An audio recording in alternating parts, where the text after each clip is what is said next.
दिल्ली के लोकप्रिय मुख्यमंत्री अरविंद केजरीवाल जी की रिहाई बेल के संबंध में जो आज फैसला दिया है वो कई मायने में महत्वपूर्ण है।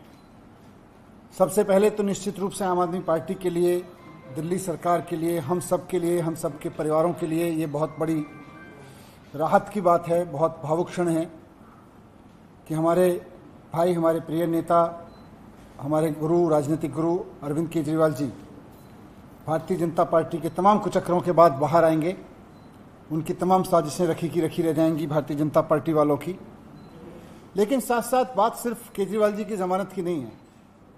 आज माननीय सुप्रीम कोर्ट ने भारतीय जनता पार्टी को भी एक बहुत बड़ा संदेश दिया है कि तुम्हें अपनी तानाशाही बंद करनी पड़ेगी।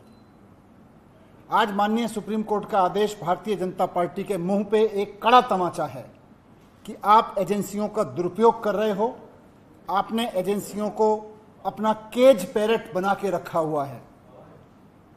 ऑनरेबल सुप्रीम कोर्ट ने बहुत साफ शब्दों में कहा कि सीबीआई केज पैरेट की तरह से काम कर रही है।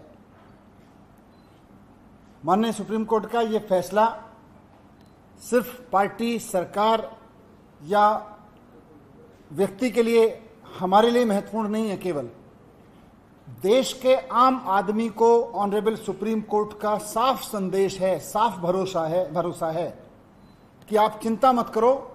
अगर कोई तानाशाही चलाएगा, अगर कोई एजेंसियों का दुरुपयोग करेगा तो देश का संविधान उसकी रक्षा के लिए है।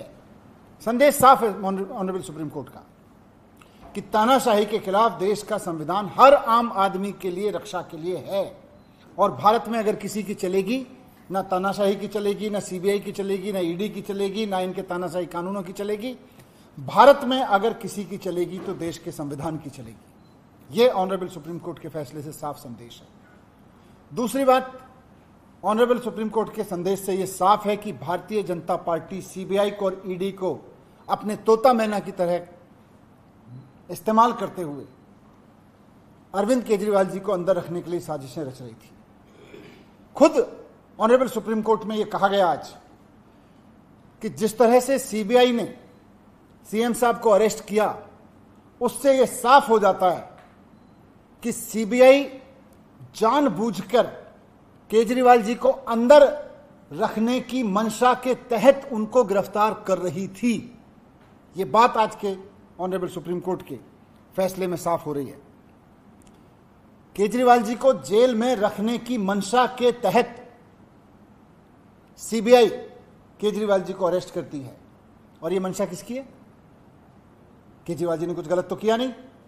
मंशा है भारतीय जनता पार्टी की। भारतीय जनता पार्टी की यह मंशा थी कि अरविंद केजरीवाल जी अंदर रहें जेल के। इसलिए जब ईडी से केजरीवाल जी बाहर आने लगे तो उस वक्त सीबीआई से उनको अरेस्ट कराया गया।